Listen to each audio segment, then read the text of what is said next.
In this third part of Lesson 2, we'll set the stage for the next lesson.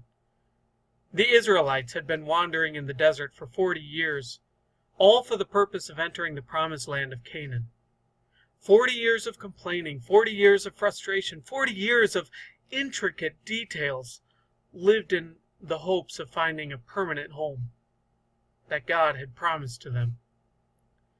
Towards the end of the book of Deuteronomy, we hear of Moses' anger boiling over.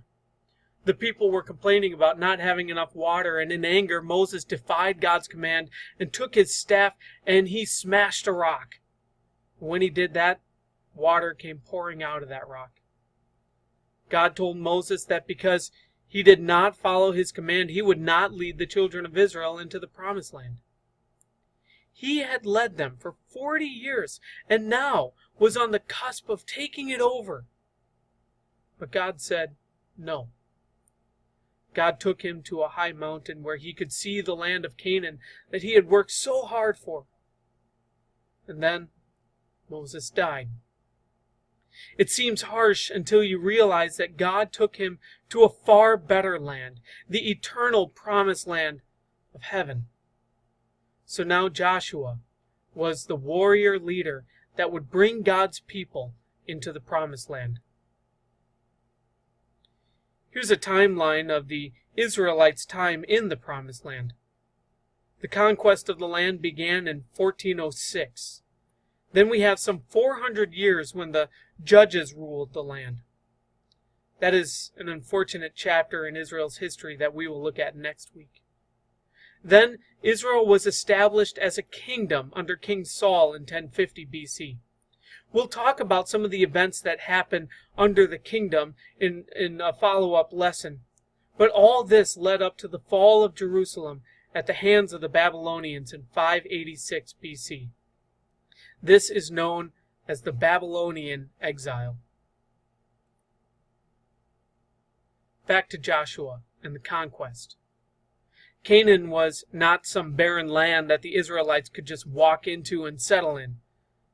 This was occupied land. They had to fight for it.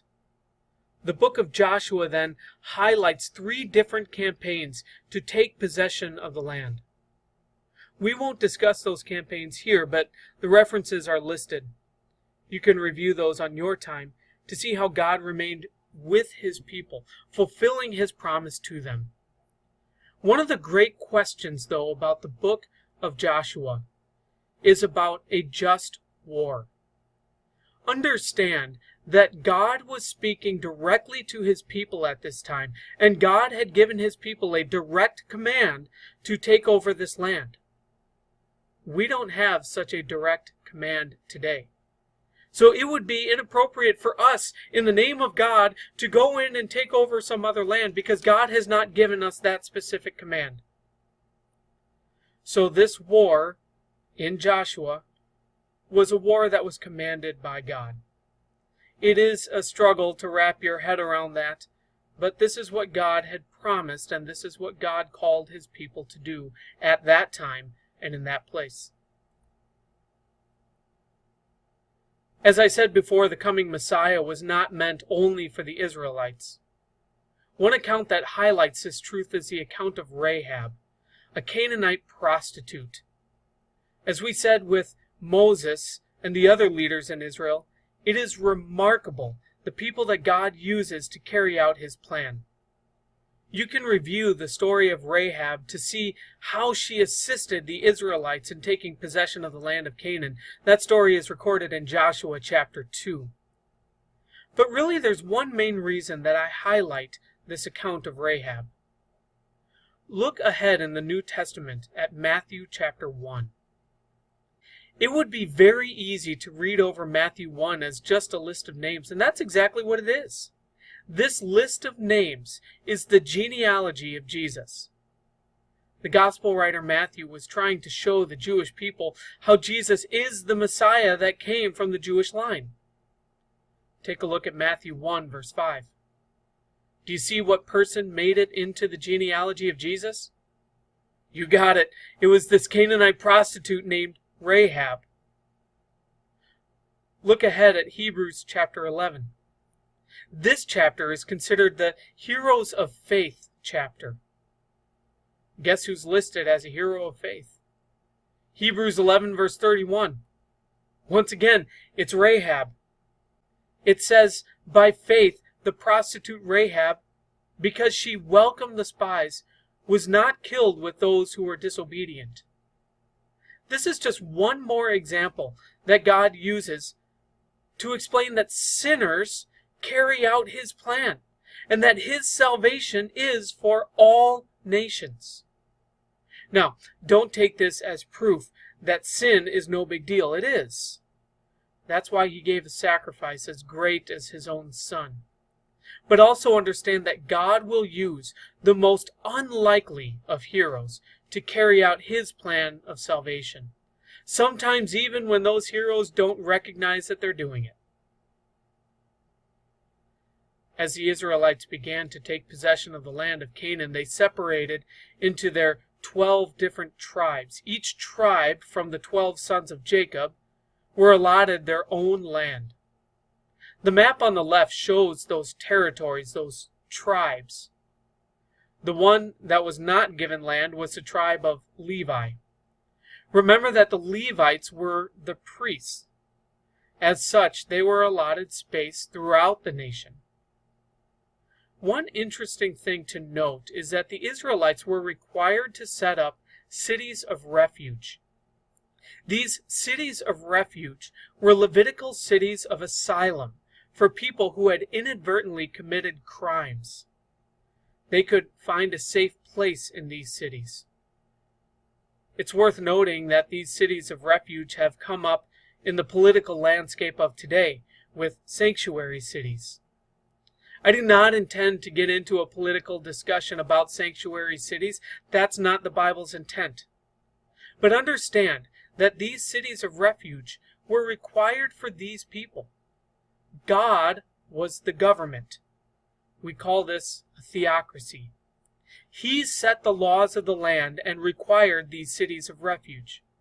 These were God's laws for God's people, the Israelites of the Old Testament.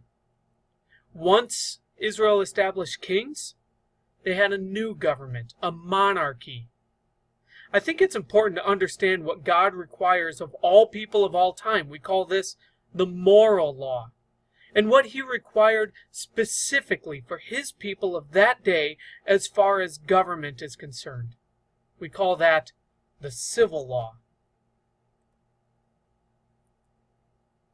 Just one other highlight from the book of Joshua. In Joshua chapter 4, we have the crossing of the Red Sea 2.0, the crossing of the Jordan River. Once again, the Israelites were in a position that they thought was impossible to get out of. Did they forget the Red Sea? So many of them did. The priests then, carrying the Ark of the Covenant, which represented the presence of God going before them, stepped into the river, and it separated, and they walked across on dry land. Afterwards, we had this beautiful reminder set up by Joshua. And Joshua set up at Gilgal the 12 stones they had taken out of the Jordan. He said to the Israelites, in the future, when your descendants ask their fathers, what do these stones mean? Tell them, Israel crossed the Jordan on dry ground, for the Lord your God dried up the Jordan before you until you had crossed over. The Lord your God did to the Jordan just what He had done to the Red Sea, when He dried it up before us until we had crossed over. He did this so that all the peoples of the earth might know that the hand of the Lord is powerful, and so that you might always fear the Lord your God. May we too never forget what God is capable of. Separating water? Sure. Raising up and tearing down nations? Yep. But more than that, He has accomplished our salvation by sending His Son to die for us, so that through faith in Him we would take possession of the promised land, the new Jerusalem, the eternal home of heaven. As you head into next week's lesson, we'll talk about the judges. The judges were the rulers of the Israelites in this new land that they had taken possession of. The Israelites were to drive out all of the heathen nations. Remember, God wanted to build a hedge around them. Not only did they not drive them all out, they embraced the foreign gods as their own. The period of the judges can be summarized with this passage: everyone did as they saw fit. A subjective approach to morality leads to chaos. If I think it's okay for me to murder you, then fine. You can't stop me. Does that sound like a healthy society? Everyone did as they saw fit. The reality is we need moral absolutes. We need the curb of God's law. The Israelites lost that during the period of the judges. And yet God remained faithful to his promise nonetheless. This pattern above, the reoccurring cycle of judges, is very similar to what we saw before, the cycle of sin, judgment, mercy. But you can see how specific the sins of Israel had become.